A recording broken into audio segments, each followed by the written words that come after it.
உலகெங்கும் இருக்கும் spiritual tax நேயர்கள் அனைவருக்கும் ஆஸ்ட்ரோ பூர்ணாவின் அன்பார்ந்த வணக்கங்கள். இன்னைக்கு உங்களை எல்லாரையும் இந்த நல்ல காலம் நிகழ்ச்சியின் மூலமாக சந்திக்கிறதுல பெருமகிழ்ச்சி அடைகிறேன்.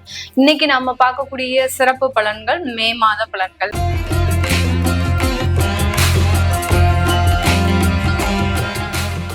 கன்னி ராசி என்பர்கள் காலபுருஷனுக்கு 6ஆம் இடமான அந்த ருணரோக சத்ருஸ்தானத்துல இருக்கக்கூடிய ஒரு ராசி என்பர்கள் கன்னி ராசி என்பர்கள். ஏதாவது படபடன்னு முதல் வேலையா செஞ்சுட்டு ஐயோ நம்ம செஞ்சிட்டோமே அப்படின்னு வருத்தப்படக்கூடியவர்கள் இந்த கன்னி ராசி என்பர்கள். ஒரு முக்கியமான முடிவெடுக்கிற நேரத்துல பாத்தீங்கன்னா இவர்களினுடைய மனநிலையோ இல்ல சிந்தனையோ பாத்தீங்கன்னா அலைபாயக்கூடிய ஒரு அமைப்பு வாய்ந்தவர்கள் இந்த கன்னிராசி என்பர்கள் தான். இந்த கன்னிராசி என்பர்களுக்கு ஒரு ஸ்மார்ட்னஸ் அதிகமா இருக்கும். அது ஒரு முக்கியமான ஒரு விஷயம். எல்லா இடத்துலயும் ரொம்ப ஸ்மார்ட்டா வேலை செய்வாங்க. எல்லா இடத்துலயும் ஒரு புத்தி கூர்மை அதிகப்படியாக இருக்கும். ஒரு கிரகிக்கக்கூடிய ஒரு தன்மை அதிகப்படியாக இருக்கும். ஒரு வேலை சொன்னா அப்படின்னா இதை நிறைய வாட்டி இவர்களுக்கு சொல்லணும்னு தேவையில்லை. இந்த இது இப்படி செஞ்சா இப்படி வந்துரும் அப்படின்னு ஒரு வாட்டி சொன்னா போதும், உடனே பிடிச்சிட்டு அதை வேலை செய்யக்கூடிய எல்லாம் இருந்து என்ன பிரயோஜனம்? ஆனா பாத்தீங்கன்னா இவர்களுக்கு எல்லா விஷயங்களும் இவர்களுக்கு சாதகமாக இருந்தாலும் கடைசி முடிவெடுக்கக்கூடிய ஒரு நேரத்துல அதிகப்படியாக ஒரு மனநிலை தடுமாற்றம் அப்படின்றது இந்த கன்னிராசி என்பவர்களுக்கு இருக்கும். ஒரு கோர்ஸ் ஒரு மாணவர்களாக இருக்கிறாங்க அப்படின்னா இந்த இடத்தை சூஸ் பண்ணணும். ஒரு இன்ஜினியரிங் படிக்கணும், ஒரு மெடிக்கல் படிக்கணும், இல்ல ஒரு டிஃபென்ஸுக்கு படிக்கணும், இல்ல ஒரு IAS IPS படிக்கணும், இல்ல எந்த விதமான ஒரு AI சம்பந்தப்பட்ட படிப்பு இத மாதிரியாக ஏதோ ஒரு இடத்துல ஒரு துறையில நம்ம சிறந்து விளங்கணும் அப்படின்னு நினைக்கக்கூடிய நேரத்துல அந்த முடிவு எடுக்கக்கூடிய நேரத்துல கன்ஃபியூஸ் ஆயிடுவாங்க. நான் ஏன் இதை செய்யக்கூடாது, அடுத்து கோர்ஸ் எடுத்துட்டு நான் தப்பான கோர்ஸ் எடுத்துட்டேன், நான் ஏன் அந்த கோர்ஸ் எடுத்திருக்க கூடாது, இப்படி தன்னுடைய முடிவுல ஒரு நிலையான ஒரு முடிவு இல்லாமல் ஒரு தடுமாற்றம் அடைபவர்கள் நம்ம கன்னிராசி என்பர்கள். எப்படிப்பட்ட இந்த கன்னிராசி என்பர்களுக்கு இந்த மாதத்துல பாத்தீங்கன்னா உங்களுடைய உபஜய ஸ்தானாதிபதி சகோதர ஸ்தானாதிபதி அப்படின்னு சொல்லக்கூடிய அந்த செவ்வாய் வந்து பாத்தீங்கன்னா உங்களுடைய 8ஆம் இடத்திற்கு வருகிறார். 8ஆம் இடம் அப்படின்றது பாத்தீங்கன்னா அதிகப்படியான பிரச்சனைகளை கொடுக்கும். அதனால உடன் பிறந்தவர்களோடு சண்டை சச்சரவுகள், உடன் பிறந்தவர்களோடு தேவையில்லாத ஒரு கருத்து வேறுபாடுகள், இது எல்லாமே ஏற்படக்கூடிய ஒரு நேரமாக தான் இந்த மே மாதம் இருக்கும். அப்படி இருக்கும்போது என்ன பண்ணணும்? அவர்கள்கிட்ட பெரிய அளவுக்கு பேச்சுவார்த்தை அப்படின்றது வச்சுக்க கூடாது. இந்த காலகட்டம் நீங்க அதாவது உடன் பிறந்தவர்கள் சேர்ந்து ஏதாவது தொழில் செய்றீங்க அப்படின்னா அந்த தொழிலுக்குள்ள சில பிரச்சனைகள் வருவதற்கும் உண்டான ஒரு தருணமாக தான் இருக்கும். நோய் தொந்தரவுகள் அப்படின்றது இந்த காலகட்டம் வர்றதுக்கு உண்டான ஒரு நேரம். ஒரு வயதானவர்கள் இருக்கிறாங்க அப்படின்னா ஒரு இடத்துக்கு வெளியில போறாங்க அப்படின்னா அவர்களுக்கு ஃபர்ஸ்ட் எய்ட் அப்படின்றத எல்லாத்தையுமே கொடுத்து விடணும். அப்படி கொடுக்காத பட்சத்துல ஏதோ ஒரு இடத்துல சில தடுமாற்றங்கள், சில இடத்துல மயங்கி விழக்கூடிய ஒரு தருணம். அடுத்து பாத்தீங்கன்னா பிளட் ப்ரெஷர் இதெல்லாமே அதிகமாகிறதுக்கு உண்டான ஒரு தருணம். சுகர் அப்படின்னு சொல்லக்கூடிய டயபெட்டிஸ் அதிகமாகக்கூடிய ஒரு தருணம். இதெல்லாமே இருக்கிறதுனால கொஞ்சம் கவனமாக இருக்கணும். நோய் தொந்தரவுகளின் ஆதிக்கம் அப்படின்றது அதிகப்படியாக இருக்கக்கூடிய ஒரு நேரமாக இருக்கும். வெளிநாட்டுல இருக்கக்கூடியவர்களுக்கு இந்த மே மாதம் இந்த கன்னிராசி என்பவர்களுக்கு அவர்களினுடைய வேலையில நிறைய வளர்ச்சிகள் இருக்கும். சில பேருக்கு வேலையை விட்டுட்டு வேற வேலைக்கு மாறணும் அப்படின்ற ஒரு ஆர்வம் அதிகப்படியாக இருக்கும். எனக்கு இந்த இடத்துல வேலை ரொம்ப சாட்டிஸ்பாக்சனா இல்ல, வேற இடத்திற்கு மாற்றம் செய்யலாமா அப்படின்னு கேட்டீங்கன்னா தாராளமாக மாற்றம் செய்யலாம். அப்படி மாற்றம் செய்யும் போது எனக்கு வளர்ச்சிகள் இருக்குமா அப்படின்னு கேட்டீங்கன்னா அதுவும் தாராளமாக இருக்கும். மாற்றம் செய்யறதுனால எந்த விதமான ஒரு குறைவும் இந்த கன்னிராசி என்பவர்களுக்கு ஏற்படாது. சில போன உடனே உங்களுக்கு ஒரு மாதம் 2 மாதம் பாத்தீங்கன்னா சில தேவையில்லாத ஒரு தொந்தரவுகள் வரும். இந்த தொந்தரவு எதனால வருது? ஒரு இடமாற்றம் செய்யறதுக்கு உண்டான ஒரு ஸ்தானத்தை குறிக்கக்கூடிய அந்த செவ்வாய் 8ஆம் இடத்துல இருக்கும் போது இடமாற்றம் செய்யும் போது ஏதோ ஒரு தொந்தரவுகள் வந்து மறையறதுக்கு உண்டான ஒரு நேரமாக தான் இருக்கும். 9ஆம் இடத்துல சூரியனும் புதனும் இருக்கிறார். அதனால இந்த 9ஆம் இடம் அந்த பாக்கியஸ்தானத்துல இருக்கிறதுனால அப்பாவினுடைய முழு ஆதரவும் அப்பாவினுடைய சொத்துக்களும் வந்து சேர்வதற்குண்டான ஒரு தருணமாகவும் தான் இந்த கன்னிராசி என்பவர்களுக்கு இருக்க போது. இந்த காலகட்டம் திருமண வரன்கள்ல கொஞ்சம் பாதிப்புகள் இருந்தாலும், ஏற்கனவே பார்த்த வரன்கள் கல்யாணம் வரைக்கும் போயிட்டு எங்களுக்கு நின்னு போச்சு அப்படின்னு சொல்லக்கூடியவர்களுக்கு இந்த இடத்துல உங்களுக்கு மீண்டும் அந்த வரன் பார்க்கக்கூடிய முயற்சிகள்ல நல்ல ஒரு மாற்றங்கள் ஏற்படக்கூடிய ஒரு நேரம். ஏன் வரன் பார்க்கும்போது இந்த மாதிரியாக எல்லாம் பிரச்சனைகள் வருது அப்படின்னு கேட்டீங்கன்னா, சனி சந்திரன் சேர்க்கை, அதாவது உங்களுடைய 7ஆம் இடத்துல சனி பகவான் உங்களுடைய ராசியை பார்க்கறதுனால இந்த புணர்வு தோஷம் அப்படின்றது வரும். இது முக்கியமா அந்த திருமணம் சார்ந்த விஷயங்கள்ல தான் அதிகப்படியாக பாதிப்புகளை கொடுக்கக்கூடிய ஒரு தருணமாக இருக்கும். அதனால இந்த கன்னிராசி என்பவர்களுக்கு வரன் பார்க்கக்கூடிய விஷயத்துல ஏதாவது பாதிப்புகள் இருந்தாலும் அதை பெரிய அளவுக்கு மனசுல போட்டு குழப்பிக்காதீங்க. முதல்லயே நான் சொன்ன மாதிரி முடிவெடுத்தது நீங்க, தவறான முடிவெடுத்தது நீங்க. அப்படி இருக்கும்போது அந்த முடிவுகள்ல ஏதோ ஒரு பிரச்சனைகள் இருக்கு அப்படின்னா அந்த பிரச்சனைகளை மேலும் பெரிய அளவுக்கு மனதுல போட்டு வருத்திக்காம அடுத்து நடக்கக்கூடிய விஷயங்களை பார்க்கணும். இப்போ இந்த மே மாதத்துல பார்க்கக்கூடிய சில வரன்கள் மூலமாக உங்களுக்கு நல்ல ஒரு திருமண வாய்ப்புகள் கூடி வரக்கூடிய ஒரு நேரமாக தான் இருக்க போது. உங்களுடைய 10ஆம் இடத்துல குரு சுக்கிரன் சேர்க்கை, இது ஒரு மிகப்பெரிய ஒரு மாற்றத்தை இந்த கன்னிராசி என்பவர்களுக்கு கொடுக்க போகுது. குரு சுக்கிரன் சேர்க்கை அப்படின்றது பாத்தீங்கன்னா 10ஆம் இடம். 10ஆம் இடம்ன்றது கர்மஸ்தானம். இந்த கர்மஸ்தானத்துல குருவும் சுக்கிரனும் சேர்ந்து இருக்கிறதுனால இந்த காலகட்டம் உங்களுக்கு நல்ல ஒரு வளர்ச்சிகள் தொழில் ரீதியாக கிடைக்கிறதுக்கு உண்டான ஒரு தருணம். இது நாள் வரைக்கும் தொழில் செஞ்சிட்டு இருக்கிறேன், அந்த தொழில எந்த விதமான ஒரு முன்னேற்றமும் இல்லை அப்படின்றவங்களுக்கு இந்த மே மாதத்துல இருந்து அதிகப்படியான ஒரு முன்னேற்றங்களை அடைவதற்குண்டான ஒரு தருணமாக தான் இருக்க போது. அந்த தொழில்ல நிறைய வளர்ச்சிகளை அடையக்கூடிய ஒரு தருணம், தொழில் மூலமாக அதிகப்படியான வருமானங்களை சம்பாதிக்கக்கூடிய ஒரு தருணம், இந்த இடத்துல கடனுடைய அளவும் குறையக்கூடிய ஒரு தருணமாக தான் இந்த கன்னிராசி என்பவர்களுக்கு இருக்க போகுது. அதனால அந்த குரு சுக்கிரன் சேர்க்கைன்றது அதிகப்படியான ஒரு மாற்றத்தை இந்த கன்னிராசி என்பவர்களுக்கு முழுமையாக கொடுக்கக்கூடிய ஒரு தருணமாக இருக்கும். இது எல்லாமே நம்ம கோச்சார நிலவரப்படி பலன்களை கணிச்சு சொல்லியிருக்கிறோம். உங்களுடைய சுய ஜாதக திசாபுத்தி பலன்களை பார்க்கணும் விருப்பப்படுறவங்க கீழே இருக்கிற நம்பருக்கு வாட்ஸ்அப்ல அப்பாயின்மெண்ட் வாங்கிக்கிட்டு நீங்க கன்சல்ட் பண்ணிக்கலாம். உங்களுடைய குழந்தைகளுக்கு ஜாதகம் எழுதணும், நியூமராலஜி படி பயிர் வைக்கணும்னு நினைக்கிறவங்களும் கீழே இருக்கிற நம்பருக்கு வாட்ஸ்அப்ல மெசேஜ் அனுப்புங்க. அதற்குண்டான விவரங்கள் தெரிய வரும். உங்களிடமிருந்து விடைபெறுவது உங்கள் ஆஸ்ட்ரோபூர்ணா. நன்றி, வணக்கம். மே 15 தேதிக்கு மேலே டக்குன்னு எல்லா விஷயங்களும் வேகமாக நீங்கள் எதிர்பார்க்கக்கூடிய ரிசல்ட்டை பெறக்கூடிய அமைப்பாக 2026 மே 15க்கு அப்புறம் சூரியனோட பயிற்சியும் அருமையாக இருக்கிறது. அதே மாதிரி செவ்வாய், ரொம்ப ரிஸ்கான செவ்வாய் பாருங்கள், 7ஆம் இடத்துலேருந்து ராசியை பாதிக்கக்கூடிய அமைப்பு இருக்குது. ஏன்னா செவ்வாய்ங்கிற கிரகம் மிகவும் முக்கியமான கிரகம். யாருக்கு? கன்னி ராசிக்கு. ஏன்னா செவ்வாய் கொஞ்சம் பிரச்சனைக்குரிய கிரகமாக இருக்கிறார். 8ஆம் வீட்டு அதிபதி அட்டமாதிபதியாக வருகிறார். ஸோ அவர் 7ல் இருந்து அவரும் மே 15க்கு அப்புறம் பார்த்திங்கன்னா 8ஆம் இடத்துக்கு போகிறார். ஸோ 8ஆம் இடத்துக்கு போகும்பொழுது என்ன ஆகுது? சூரியனும் சுக்கிரனும் 8லேருந்து விலகி 9க்கு போகிறாங்க. ஆனால் இவருக்கு 8க்கு வரார். ஸோ அப்படிங்கிறப்போ சில விஷயங்கள் பாசிட்டிவாக நடந்து இன்னொரு சில விஷயங்களில் நீங்கள் கவனம் செலுத்தக்கூடிய அமைப்பு தேவைப்படுகிறது. கொஞ்சம் சொத்து, 8ஆம் வீட்டு அதிபதி 8ல் ஆட்சியோடு இருக்கிறதுனால ஷேர் மார்க்கெட், சொத்து, உயில், மனைவி மூலமாக, மனைவியாக இருந்தால் கணவன், கணவனாக இருந்தால் மனைவி, பார்ட்னர்ஸ் மூலமாக சில நல்ல விஷயங்கள் நடக்கக்கூடிய அமைப்புகள் உண்டு. அதே சமயத்தில் செவ்வாய், சுக்கிரன், சூரியன், புதன் எல்லா சஞ்சாரமும் நல்லா இருக்கும்போது குரு பாருங்கள் 10ஆம் இடத்துலையும் நீடித்திருக்கிறார். ஜூன் மாதம் 11ஆம் இடத்துக்கு வரார்.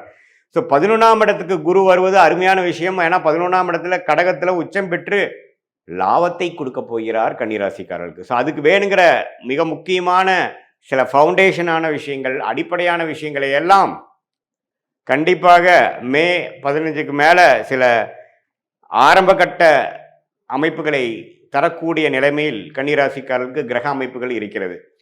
ஸோ கண்டிப்பாக ஜூனுக்கு மேலே சில பெனிஃபிட்ஸ் அனுபவிக்கக்கூடிய கன்னிராசிக்காரர்கள் அது மேவோட கடைசி 2 வாரத்திலே அது உணர்ந்து அதுக்கு வேணுங்கிற சில செயல்களையும் அதுக்கு வேணுங்கிற சில அமைப்புகளையும் உருவாக்கக்கூடிய அமைப்பு கண்டிப்பாக கன்னிராசிக்காரர்களுக்கு வருகிறது. அதை நீங்கள் நல்லாவே யூஸ் பண்ணி அதுக்கு வேணுங்கிற பெனிஃபிட்ஸை நீங்கள் கண்டிப்பாக வயது வித்தியாசம் இல்லாமல் மாணவர்களாக இருந்தாலும் சரி, நடுத்தர வயதினராக இருந்தாலும் சரி, இளம் நபர்களாக இருந்தாலும் சரி, ஆணாக இருந்தாலும் பெண்ணாக இருந்தாலும் மூத்த குடிமகர்கள் சீனியர் சிட்டிசனாக இருந்தாலும் அந்த 11ஆம் இடத்துக்கு போகக்கூடிய ஜூன் மாதம் போகக்கூடிய அந்த குருவோட விஷயத்துக்கு வேணுங்கிற அந்த அடிப்படையான சில விஷயங்கள் சுக்கிரன் 9ஆம் இடமும் புதன் 9ஆம் இடத்துக்கும் போய் நல்ல ஒரு பெனிஃபிட்ஸ், நல்ல ஒரு சில விஷயங்கள் டக்குன்னு நடந்து முடிஞ்சு என்னோட வாழ்க்கையை கொஞ்சம் மாற்றி அமைச்சதுங்கிற மாதிரி சில விஷயங்கள் கொடுக்கக்கூடியது இருக்கிறதுனால கவனமாக அதை நீங்கள் கையாள வேண்டும். மற்றபடி பார்த்தீங்கன்னா சனி 7லேயே இருக்கிறார். இப்போ ஏப்ரல் மாதம் முழுவதும் சனியும் செவ்வாயும் 7ல் சேர்ந்து குடும்பத்தில் நிம்மதி இல்லை, பங்குதாரர்களிடையே நண்பர்களிடையே சில அதிருப்திகள், கணவனாக இருந்தால் மனைவி, மனைவியாக இருந்தால் கணவனுங்கிற சில பிரச்சனைகளை கொடுத்து கொண்டிருந்த கன்னிராசிக்காரர்களுக்கு இப்போது மே மாதத்துக்கு அப்புறம் ஒரு நல்ல மாற்றத்தை கொடுத்து பழைய சஞ்சலங்களும் மனக்கசப்புகளும் நீங்கி ஒரு உற்சாகத்தை நோக்கி போகக்கூடிய அமைப்புகள் கட்டாயம் உண்டு. வீட்டுக்கு ஒரு வீடு கட்டி வீடு புண்ணியாச்சனை பண்ணி போகக்கூடிய அமைப்பு, ஒரு புது வண்டி வாங்கி மனமகிழ்ச்சி பெறக்கூடிய அமைப்பு, இது மாதிரிலாம் நல்லா உத்வேகமாக எண்ணங்கள் வந்து அதுக்கு வேணுங்கிற திட்டங்களை தீட்டி அதுக்கு வேணுங்கிற சந்தர்ப்ப சூழ்நிலைகளையும் அமைந்து ஒரு அருமையான விஷயங்களாக மே மாதம் கடைசி வரை மிடில் இருந்து பார்த்தீங்கன்னா செகண்ட் ஆஃப் மே வந்து அற்புதமான ஒரு மாதமாக ஏப்ரல் மாதத்தில் நீங்கள் பட்ட பாடெல்லாம் ஓரளவுக்கு மறக்கக்கூடிய அளவுக்கு ஒரு நல்ல விஷயங்கள் நடக்கக்கூடிய அமைப்பு மே மாதம் 2026 கண்டிப்பாக கன்னிராசிக்காரர்களுக்கு இருக்குது. இது பொதுவான பலனே தவிர உங்களுடைய ஜென்ம ஜாதகத்தில் நீங்கள் எந்த தேதியில் பிறந்தீங்க, எந்த நேரத்தில் பிறந்தீங்க, எந்த ஊரில் பிறந்தீங்க வச்சுங்க, திருக்கணித பஞ்சாங்கத்தில் உங்களோட ஜாதகத்தை போட்டு நீங்கள் எந்த லக்னத்தில் பிறந்தீங்க, ராசி தான் கன்னிராசி, லக்னம் என்ன, அந்த லக்னாதிபதி எப்படி இருக்கார், ஸ்தானபலம் இருக்கா, திக்பலம் இருக்கா, திருக்பலம் இருக்கா, நீங்கள் வந்து உத்திர நட்சத்திரத்தில் பிறந்தீங்களா, அஸ்தமா, சித்திரை நட்சத்திரமா, இப்போ என்ன தசாபுக்திகள் போய் கொண்டிருக்கிறது, அந்த தசநாதன் புக்திநாதன் இப்போ நம்ம பேசின பொதுவான கோச்சார பலனில் எப்படி இருக்கார், எல்லாம் சேர்த்து வைத்து பார்க்கும் பொழுது துல்லியமான அடுத்து வரக்கூடிய ஷார்ட் டேர்ம் லைஃப் எப்படி இருக்குது, அடுத்து வரக்கூடிய லாங் டேர்ம் லைஃப் எப்படி இருக்குது, எது மாதிரி திசையில் போனோம்னா நம்ம வாழ்க்கையில் ஜெயிக்கலாம், எது மாதிரி வளைவுகள் தென்படுகிறது, எந்த சாய்ஸ் நம்ம எடுக்கலாம், எந்த நேரத்தில் அது நடக்கிற மாதிரி இருக்குது, நம்ம லேட் ஆகிற மாதிரி இருக்கா, இம்மிடியேட் ஆகிற மாதிரி இருக்கா, எப்போ நம்ம வந்து வேலையை மாறலாம், எப்போ இந்த மாதிரி ஒரு விஷயத்துலேருந்து நம்ம தாண்டி வருவோம்.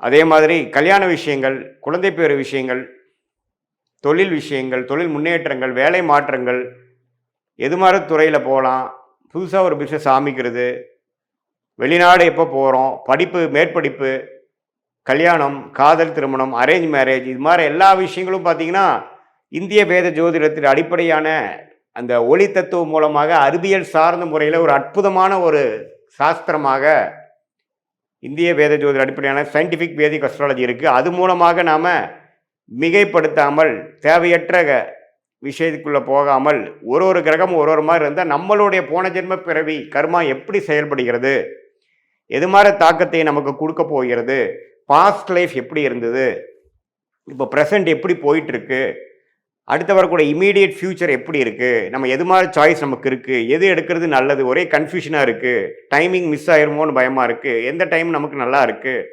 இதையெல்லாம் நம்மளுடைய அற்புதமான தெய்வம்சம் பொருளிய ஞானிகளால் அருளப்பட்ட இந்த கலையை துல்லியமாக மிகைப்படுத்தாமல் பரிகாரங்கள் அது மாதிரி ஒரு மூட நம்பிக்கைகளெல்லாம் போகாமல் உள்ளது உள்ளவாறு எடுத்து அது நம்மளுடைய வாழ்க்கையில் எடுக்கக்கூடிய முடிவுகள், டைம்லைன்ஸ், அதுக்கு வேணுங்கிற விஷயத்துக்கு நாம் உபயோகப்படுத்தி கொண்டால் தேவையற்ற பண விரைவு, பண செலவு, சமய செலவுகள், தேவையற்ற விரயங்கள், மன சஞ்சலங்கள், மனக்கசப்புகள், தோல்விகள், விரக்திகள், இது எல்லாத்தையுமே நம்ம அவாய்ட் பண்ணிவிட்டு நம்மளுடைய கர்மா என்னங்கிறதோ அதுக்கு தகுந்த மாதிரி நம்மளோட லைஃப்பை அலைன் பண்ணிட்டோம்னா கொஞ்சம் எதிர்நீச்சல் போடாமல் கொஞ்சம் ஈஸியாக ஃப்ரஸ்ட்ரேஷன் இல்லாமல் மன விரக்திகள் இல்லாமல் வாழ்க்கையில் எளிதில் வெற்றி பெற முடியும் என்று சொல்ல விரும்புகிறேன். மீண்டும் மற்றொரு காணொளியில் சந்திப்போம். கன்னி ராசி, கன்னி லக்னம், புதன் வீடு சூப்பராக இருக்குது. இது வந்து பெண் வீடு, நிலராசி.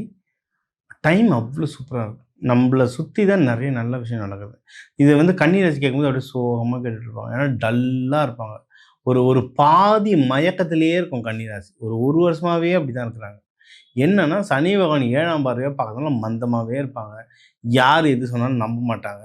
நல்லது நடக்குது இங்கே பாருன்னு எடுத்து காமிச்சோட ஆமாம் அப்போ இதெல்லாம் ஒரு விஷயமா அப்படின்வாங்க.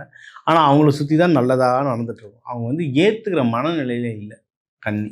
எனக்கு வந்து ஒருத்தர் ஜாதகம் கன்னி ராசி வந்தார். 3/4 மணி நேரம் பேசிட்டு எல்லாம் கேட்டு எழுதி வாங்கிக்கிட்டு கரெக்டாக இருக்குன்னு சொல்லி 3/4 மணி நேரம் பேசிட்ட பிறகும் நீங்கள் சொன்னது எதுவுமே எனக்கு புரியல, எனக்கு கிளாரிட்டி இல்லைன்ட்டார். இன்னும் இப்படி சொல்கிறாருன்ட்டு திருப்பியும் சொன்னதையே ஒன்றும் குழந்தைக்கு சொல்கிற மாதிரி எடுத்து சொல்லி 1.5 மணி நேரம் கழித்து, ஆமாம் சார் கரெக்டு சார் எல்லாம் மண்டையாட்டே இருந்தார். திருப்பி 1.5 மணி நேரம் கழித்து, இல்லை சார் எனக்கு கிளாரிட்டி இல்லை சார், நீங்கள் சொல்கிறது கிளாரிட்டி இல்லை சார், எனக்கு கடுப்பாயிடுச்சு. இல்லை உங்களுக்கு கிளாரிட்டி வராது, ஏன்னா நான் எது சொல்கிறேனோ நீங்கள் மனசுள்ள வாங்க மாட்டீங்க, காதில் வாங்குறீங்க. இந்த காதில் வாங்கி அந்த காதில் போயிடுது, மனசுள்ள வாங்க மாட்டீங்க. இன்னொன்று சில பரிகாரம் சொல்கிறேன். நம்ம மலர் மருத்துவம் தருவோம், நிறைய மலர் மருத்துவம் தருவோம். அதில் வந்து ஸ்டார் ஆஃப் பெத்லகம், செரி பிளம் இப்படின்லாம் சிலது இருக்குது. இதெல்லாம் நீங்கள் யூஸ் பண்ணும்போது சில தோஷ நிவர்த்திகள் நடக்கும். அந்த பூக்கள் அப்படி வேலை செய்யும். நம்ம சித்த மார்க்கத்தில் எப்படி நம்ம வந்து வேர்களை யூஸ் பண்ணி நிறைய மேஜிக் பண்ணுவோமோ அந்த மாதிரி பூக்களை வச்சு நிறைய செய்யலாம். இதெல்லாம் யூஸ் பண்ண இல்லை, இது நான் எனக்கு தெரிஞ்ச கடை இருக்குது, நான் அந்த கடையில் வாங்கிக்கிறேன். சரி, இங்கே வாங்கி எப்படி கலப்பீங்க, அது காம்பினேஷன் தெரியுமா, அதெல்லாம் தெரியாது, நான் வாங்கி யூஸ் பண்ணிக்கிறேன். 1 மாதம் கழித்து நான் யூஸ் பண்ண ரிசல்ட் வரலங்க. நீ எங்கே போய் வாங்குற, அது ஒரிஜினலாக நீ அதை எப்படி கம்பைன் பண்ணுற, எப்படி யூசேஜ் பண்ணுற எதுவும் தெரியாது. ஏதோ ஒரு பேர் தெரியுன்றதுக்காக போய் வாங்குற எனக்கு நடக்குமானா அப்போல்லாம் நடக்காது. கன்னிராசி அந்த நிலமையில தான் இருப்பாங்க. சொல்கிறத உள்வாங்க மாட்டாங்க. அவங்களுக்கு வந்து வேலையில் சூப்பராக வளர்ச்சி இருக்குது. எனக்கு தெரிஞ்சு நிறைய கன்னிராசிக்கு நல்ல சேலரி ஹைக் வந்துடும். நிறைய கன்னிராசிக்கு வெளி ஊர் வெளி மாநிலம், எனக்கு தெரிஞ்சு இதே யூடியூப் ஃபீல்டில் இருக்கிற, ஏன்னா அத்தனை சேனலுக்கு போகிறதுனால சொல்கிறேன், யூடியூப் ஃபீல்டில் இருக்கிற நிறைய பேர் வேறு ஊர்லேருந்து நிறைய பேர் சென்னைக்குலாம் வந்துட்டாங்க. சென்னைக்கு வந்துட்டு ஸ்டூடியோவே வச்சுட்டாங்க. அந்த அளவுக்கு வளர்கிறாங்க. உங்களுடைய படிப்பு, பண தகுதி, உங்களுக்கு பண தகுதினா கையில் எவ்வளோ பணம் இருக்கும், ஏன்னா வெளிநாடு போனால் அதுக்கேற்ற மாதிரி செலவாகும். ஸோ கையில் பணம் எவ்வளோ இருக்குது, உங்களோட சூழ்நிலை என்ன, உங்கள் ஜாதகம் என்னன்றதை பொறுத்து வெளிநாடா வெளி ஊரா வெளி மாநிலமா அப்படின்றது முடிவாகும். ஆனால் நீங்கள் வேலை செய்கிற இடத்துல ஏதோ ஒரு விதமான ஒரு முன்னேற்றம் கண்டிப்பாக இருக்கும். இது வேலை செய்கிறவங்களுக்கு. பிஸ்னஸ் செய்கிறவங்களுக்கு அதை விட சூப்பர். பிஸ்னஸ்லாம் பிச்சுக்கிட்டு உள்ள அந்த யூடியூப் சொன்னால அவர் வந்து வேலைக்கு வந்து கடைசியில் அவர் சொந்தமாகவே ஆரம்பிச்சிட்டார் யூடியூப். சரிங்களா? பிஸ்னஸும் நல்லா வளரும், பிஸ்னஸில் ப்ராஃபிட்டும் நல்லா வளரும். கன்னிக்கு வந்து இவ்வளோ நல்ல விஷயங்கள் இருக்குது. அவங்களுக்கு எங்கே அடி வாங்கிட்டு இருக்கோம் அப்படின்னா திருமண வாழ்க்கையில் அடி வாங்கிட்டு இருக்கோம். அவங்க வந்து அதை சொன்ன, இது வந்து லவ் ராசி. ரொம்ப இவங்களுக்கு வந்து பாசம் வந்துக்கிட்டே இருக்கணும். பாசம் இல்லைன்னா புஷ்ஷுன்னு ஆகிடுவாங்க. இவங்களுக்கு வந்து இப்போ திருமண வாழ்க்கையில் ஏகப்பட்ட பிரச்சனைகள் போகும். திருமணம் ஆகணும்னு நினைக்கிறவங்களுக்கு வந்து திருமண தடங்கள் அதிகமாகிட்டே இருக்கும். அதனால் இவங்க டல்லாக இருப்பாங்க. வேறு எது நடந்தாலும் அது கண்ணுக்கு தெரியாது. இப்போ இதிலேருந்து வெளியே வரணும்னா சனி பகவான் தாக்கம் கம்மி பண்ணணும், அவ்வளோதான். நீங்கள் ஒன்றும் இல்லை, ஞாயிற்றுக்கிழமை இல்லை சனிக்கிழமை எண்ணெய் தேய்ச்சி குளிங்க. இது ரொம்ப நல்லது. சாப்பாட்டில் வந்து நிறைய, அதனால தான் இன்றைக்கி தமிழர்கள் வந்து நம்ம உணவில் வந்து நல்லெண்ணெய் அதிகமாக யூஸ் பண்ணுவோம். தேங்காயிலேருந்து எடுக்கிற எண்ணெய் தேங்காய் எண்ணெய், கடலையிலேருந்து எடுக்கிற எண்ணெய் கடலை எண்ணெய், எள்ளுலேருந்து எடுக்கிற எண்ணெயை மட்டும் ஏன் எள்ளெண்ணெய்ன்னு சொல்லாமல் நல்லெண்ணெய்ன்னு சொல்லுவோம். ஏன்னா அந்த எண்ணெயில் வந்து எப்படி யூஸ் பண்ணால் அதில் நல்லது மட்டும்தான் கிடைக்கும். அதனால தான் நல்லெண்ணெய்ன்னு சொல்லுவோம். அதுதான் அதிகமாக யூஸ் பண்ணணும். இன்றைக்கி அதை தவிர்த்து மீதி எல்லா எண்ணெயும் நம்ம யூஸ் பண்ணிகிட்டு இருக்கோம். நல்லெண்ணெய் அதிகமாக எடுக்க அதுவும் செக்கு நல்லெண்ணெய் அதிகமாக எடுக்க உங்களுக்கு சனி பகவான் தாக்கம் வந்து அவ்வளோ கம்மியாகும். இது வந்து வகுப்பில் வந்து சயின்டிஃபிக்காகவே இது எப்படி ஒர்க் ஆகுதுன்னு சொல்லியிருப்பேன். அந்த வகுப்பில் நீங்கள் யாராவது ஜாயின் பண்ணும்போது உங்களுக்கு புரியும். இப்போதைக்கு இது ஞாபகம் வச்சுக்கோங்க. நல்லெண்ணெய் யூஸ் பண்ண சனி பகவான் தாக்கம் கம்மியாகும். ரொம்ப சிம்பிள். சரிங்களா? தெய்வ வழிபாடு, எனக்கு ஒரு தெய்வம் சொல்லுங்கள், நான் போய் பிடிச்சிக்கிறேன். கன்னிமார் தெய்வங்கள் சூப்பராக வேலை செய்யும். பெருமாள், இவங்க லக்ஷ்மி தாயாரோட வழிபாடு பண்ணுங்கள், ரொம்ப நல்லது. அதுவும் புதன்கிழமை புதன் உரையில் நெய்வேத்தியம் படைச்சு அன்னதானம் கொடுத்து வேண்டி வர இந்த மே மாதம் உங்களுக்கு சிறப்பான மாதம் ஆகும். ஸோ இப்போ உங்கள் ராசிக்கும் லக்னத்துக்கும் முக்கியமான தகவல் எல்லாமே பார்த்தோம். ஓவராலாக எனக்கு எப்படி இருக்கும், திருமணம் எப்படி ஆகும், எப்போ ஆகும், முதல் திருமணம், மறுமணம், லவ் யாருக்கு செட் ஆகும், மகப்பேருக்கு யாருக்கு செட் ஆகும், யாரெல்லாம் சீக்கிரம் இந்த மாதமே பண்ணுறதில் அதை நோக்கி சில நகர்வுகள் நடத்துறது, யார் நடத்தணும், யார் கையில் காசு தங்கும், யார் கடன் வாங்கலாம், யார் கடன் வாங்கக்கூடாது, யாருக்கெல்லாம் ஒரு ப்ரமோஷன் கிடைக்கும், ஒரு நல்ல ட்ரான்ஸ்ஃபர் கிடைக்கும், வெளிநாடு போகிறதுக்கு யாருக்கு நல்ல வாய்ப்பு கிடைக்கும், பிஸ்னஸ் யாருக்கு நல்லா பிக்கப் ஆகும், அதில் யாருக்கு நல்லா ப்ராஃபிட் வரும், வெளிநாடு சம்மந்தமாக பிஸ்னஸ் யாரெல்லாம் பண்ண முடியும், உடல் உபாதைகள், எதிரிகள் தொல்லை, இந்த மாதிரி முக்கியமான விஷயங்கள் நம்ம நம்ம வாழ்க்கைக்கு முக்கியமான விஷயங்கள் எல்லாமே முடிஞ்ச அளவுக்கு இதில் கவர் பண்ணியிருக்கு. இதை தாண்டி இல்லை சார் வீட்டில் ஒரு கல்யாணம் சார், மேட்சிங் ஜாதகம் மேட்ச் பண்ணணும், இல்லை முகூர்த்தம் குறிக்கணும், இல்லை நான் வீடு ஒன்று வாங்குகிறேன், எனக்கு இது வந்து வாஸ்து பார்க்கணும், எனக்கு வீட்டு நம்பர் நியூமராலஜி பார்க்கணும் அப்படின்னா தாராளமாக பார்க்கலாம். செல்ஃபோனுக்குலாம் நம்ம நியூமராலஜி பார்த்து தரோம், அப்படி வேலை செய்யும். ஏன்னா செல்ஃபோன் தான் இன்றைக்கி எல்லாருக்கும் இன்னொரு கை மாதிரி ஆயிடுச்சு. அப்போ அதுக்கு கண்டிப்பாக நியூமராலஜி பார்த்து கரெக்டான நம்பர் செலக்ட் பண்ணிங்கன்னா பிஸ்னஸ்லாம் அவ்வளோ சூப்பராக வளரும், பர்சனல் வாழ்க்கையும் அவ்வளோ நல்லா இம்ப்ரூவ் ஆகும். ஸோ இதெல்லாம் இந்த கேள்விகள்லாம் உங்களுக்கு இருந்தது அப்படின்னா தாராளமாக என் நம்பருக்கு கால் பண்ணி ஒரு கன்சல்ட்டிங் எடுத்துக்கோங்க. இது ஒன்று. அடுத்து இது எல்லாமே ஒரு இன்ட்ரோடக்ஷன் மாதிரி, நம்ம சொன்னது எல்லாமே இன்ட்ரோடக்ஷன், ஒரு பொதுவான பலாபலன்கள். சரிங்களா? ஏன்னா இப்போ ஒரு ராசி லக்னத்துக்கும் கிட்டத்தட்ட ஒரு 2 கோடி தமிழர்கள் இருப்பாங்க. ஒரு சில பேருக்கு இது ராசியாக அமையலாம், ஒரு சில பேருக்கு லக்னமாக அமையலாம். ஒரு 2 கோடி பேர் இருப்பாங்க. 2 கோடி பேருக்கும் நான் வந்து பொதுவாக சொல்லியிருக்கேன். உங்கள் ஜாதகத்துக்கு எப்படி பலன் இருக்குன்றது இந்த ஜாதகம் பார்த்தா தான் இன்னும் தெளிவாக நம்ம சொல்ல முடியும். இதுதான் உண்மை. நிறைய பேர் கமெண்ட்டில் பாருங்கள், நிறைய பேர் நீங்கள் சொல்கிறது உண்மை சார்ன்னுவாங்க, சில பேர் இல்லை நீங்கள் சொல்கிறது பொய்ன்னுவாங்க. அது எப்படியே ஒரே விஷயம் சில பேருக்கு உண்மையாக இருக்கும், சில பேருக்கு பொய்யாக இருக்கும். ஏன்னா ஜாதகம் மாறும். நம்ம சொல்கிறது எல்லாம் பொது பலன். தனித்தனியாக 2 கோடி பேருக்கு எப்படி பிரித்து சொல்கிறது? அப்போ அந்தந்த ஜாதகத்தை யார் கொண்டு வராங்களோ அவங்களுக்கு நம்ம சொல்லலாம். ஸோ வேணுன்றவங்க அதுவும் நீங்கள் காண்டாக்ட் பண்ணலாம். இதில் நிறைய பரிகாரங்கள் சொல்லியிருக்கேன், தெய்வ வழிபாடுகளும் சொல்லியிருக்கேன், தானியங்கள் வச்சு கலர்ஸ் வச்சுலாம் நிறைய பரிகாரங்கள் உங்களுக்கு நிறைய சொல்லியிருக்கேன். அதெல்லாம் ஃபாலோ பண்ணிட்டோம். இதெல்லாம் வாழ்வியல் பரிகாரங்கள். ஒரு வாழ்க்கையில் இருக்கேன், என்னால் பெருசாக ஹோமம் பண்ண முடியாது, என்னால் பெருசாக கோயில் கொள்ளணும் ஓடிட்டுருக்க முடியாது, ஆஃபீஸுக்கும் வீட்டுக்குமே நேரம் சரியாக இருக்குன்னா வீட்டில் இருக்க கிச்சனில் இருக்க தானியங்களை வச்சு எப்படி மேஜிக் பண்ணலாம், நம்ம லைஃப்பில் எப்படி முன்னேறலாம், எப்படி மேனிஃபெஸ்ட் பண்ணலாம் அப்படின்னு தான் சொல்லியிருக்கேன். இதையும் நீங்கள் உங்களுக்கான தானியங்களை யூஸ் பண்ணி நல்லபடியாக முன்னேறலாம். சரிங்களா? பொதுவாக இந்த உங்களுக்குன்னு சில தெய்வங்கள் சொல்கிறேன். ஏன்னா 3 தெய்வங்கள் சொல்வேன். என்னோட வகுப்பில் என்ன சொல்லுவேன்னா, குலதெய்வம் முக்கியம், அடுத்து உங்கள் இஷ்ட தெய்வம். எனக்கு ராமர் பிடிக்கும், கிருஷ்ணர் பிடிக்கும், அம்மன் பிடிக்கும். 3வது வந்து உங்கள் ராசி லக்ன நட்சத்திரத்துக்கான தெய்வம், கொடுக்கப்பட்ட தெய்வம். நீங்கள் ஆசைப்பட்ட தெய்வம் இல்லை, உங்களுக்குன்னு கொடுக்கப்பட்ட தெய்வம். அந்த தெய்வத்தை பிரிச்சுக்கிட்டிங்கன்னா இன்னும் ஃபாஸ்ட்டாக முன்னேறலாம். ஒரு தெய்வம் ஒரு மந்திரம் போதாங்க, லைஃப் செட்டில்டுங்க. அந்த ஒரு தெய்வத்தையும் ஒரு மந்திரத்தையும் யார் ஒழுங்காக பண்ணலையோ அவங்க தான் அடுத்து எனக்கு பிள்ளையார் சைடில் ஆஞ்சநேயர்கிட்ட போகிறேன், ஆஞ்சநேயர் சைடில் சிவன்கிட்ட போகிறேன் அப்படின்னு சொல்லிட்டு மாறி மாறி போய்ட்டுருக்கோம். ஒரு தெய்வம் ஒரு மந்திரம் கரெக்டாக செலக்ட் பண்ணிங்கன்னா லைஃப் டைம் செட்டில். அதெல்லாம் தெரிஞ்சுக்கணுன்னா எனக்கு தாராளமாக நீங்கள் வந்து கால் பண்ணலாம், அப்பாயின்மெண்ட் எடுத்துக்கோங்க. சரிங்களா? அது எடுத்தால் தான் கரெக்டாக உட்காந்து அந்த டீட்டெயிலாக சொல்கிறதுக்கு வந்து ரொம்ப யூஸ்ஃபுல்லாக இருக்கும். இதை தாண்டி ஒவ்வொரு மாதமும் முக்கியமான தமிழர்கள் பண்டிகைகள், முக்கியமான நாட்கள் எல்லாம் உங்களுக்கு சொல்லிகிட்ருக்கேன். ஏன்னா இந்த தடவை வந்து உங்களுக்கு வந்து வைகாசி விசாகம் வருது, கல்லழகல் எழுந்தருள்ற ஃபங்க்ஷன் இருக்குது. இதெல்லாம் அந்தந்த கோவில்கள் இல்லை உங்கள் பக்கத்தில் இருக்க கோவில்களில் போய்ட்டு நீங்கள் வழிபாடு பண்ணிட்டு வர இந்த மாதம் உங்களுக்கு சிறப்பாக இருக்கும். உங்கள் எல்லாருக்கும் எல்லாமே நல்லது நடக்க இந்த கல்லழகரையும் நம்ம முருகர் வள்ளி தெய்வானையும் வழிபட்டு விடைபெறுவது உங்கள் டாக்டர் தினேஷ்குமார். வாழ்க வளர்த்துறேன்.